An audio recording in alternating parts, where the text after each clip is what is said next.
মাছগুলো আমি আর পটলটা ভালো করে লবণ আর হলুদ দিয়ে মাখিয়ে নিয়েছি। এখন মাছগুলো আমি আলতো করে এই যে তেলে ছেড়ে দেবো।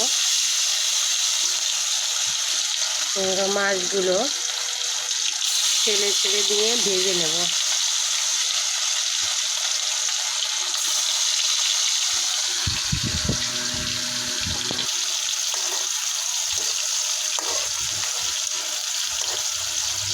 সুন্দর করে এপিট হওয়ার জন্য আমি একটুখানি ওয়েট করব। তারপরে দেখো মাছগুলো আমি উল্টিয়ে দিচ্ছি।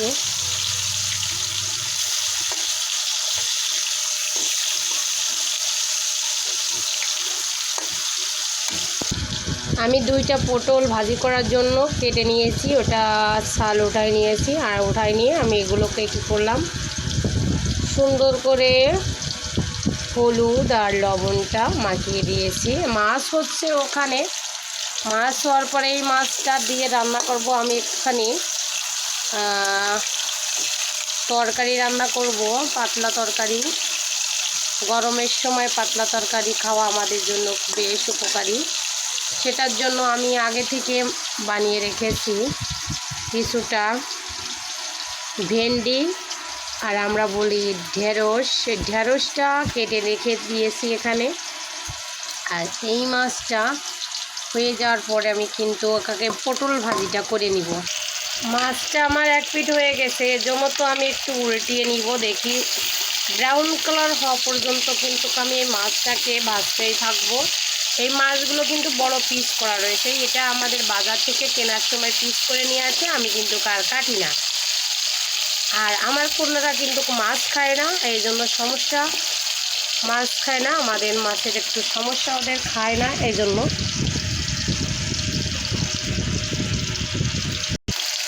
তেলটাকে বাঁচানোর জন্য আমি এর এক পাশে কিন্তু পটলগুলো দিয়ে নিব।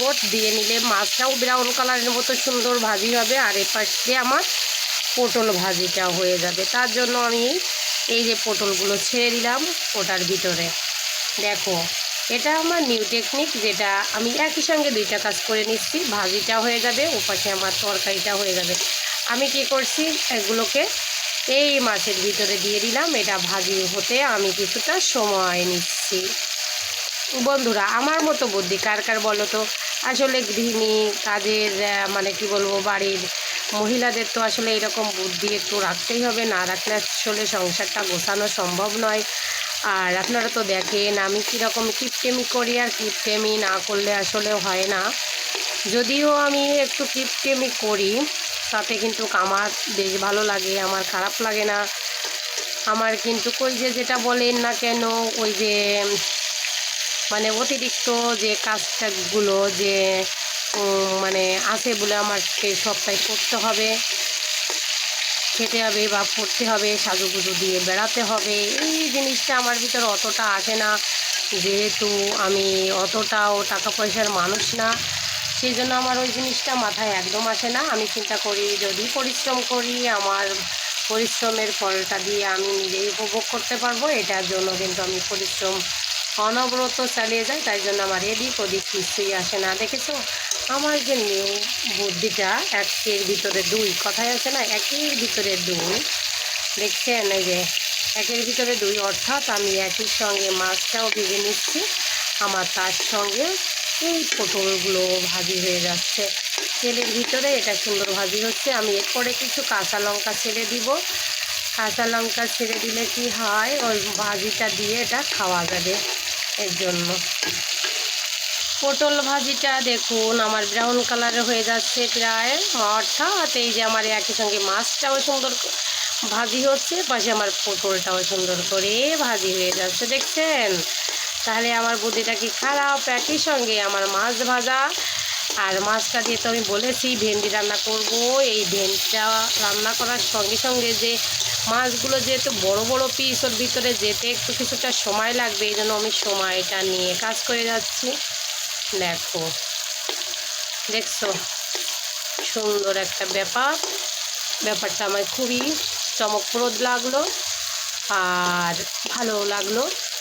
আমি করতেই আছি, আর একটু আমি ভিতরটাকে আমি ভালো করে ভেজে নেওয়ার জন্য আমি এর ভিতরে কিছু কাঁচা লঙ্কা ছেড়ে দিলাম। কাঁচা লঙ্কাটা দিলে কি হবে, একটু এই ভাজির সঙ্গে একটু মাখিয়ে খেতে বেশ ভালো লাগবে। আমি শুকনো লঙ্কা কিছুই করবো না, যেহেতু গরম পড়েছে, গরমের সিজনটা। শুকনো লঙ্কা খেলে পেটটাও জ্বালা পোড়া করে, দরকার নেই সেটা খাওয়ার। খুবই একটা খারাপ ইফেক্ট করবে দেহের ভিতরে। দেখুন মাছগুলো কত সুন্দর ব্রাউন কালার হয়েছে। আমার পটল ভাজিটাও নামাই নেব এখন। এই যে পটল ভাজিটাও হয়ে গেছে, নামিয়ে নিব। মরিচগুলা হয়ে গেছে, যে মরিচগুলা ভাজি হয়েছে।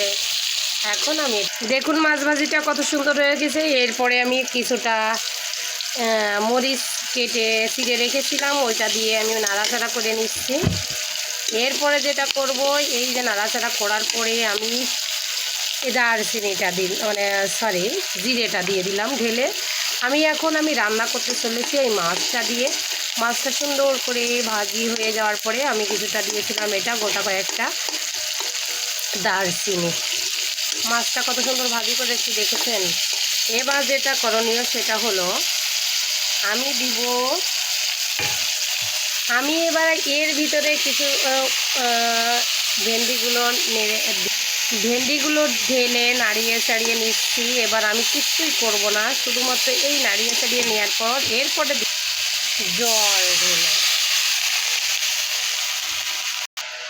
বলক উঠতে শুরু করলে আমি দিয়ে দিব লবণ। এরপর দিয়ে দিব হলুদ। এরপর যেটা করব সেটা হলো হালকা পাতলা নাড়িয়ে চাড়িয়ে ভেন্ডিটাকে আমি নাড়িয়ে চাড়িয়ে তুলে নেব। মানে রান্না আমার প্রায় কমপ্লিট হয়ে গেছে, কারণ ভেন্ডি রান্না করতে বেশি সময় লাগে না। Tata bye bye. আমার তরকারি রান্নাটা কেমন লাগলো সবাই বলবেন প্লিজ।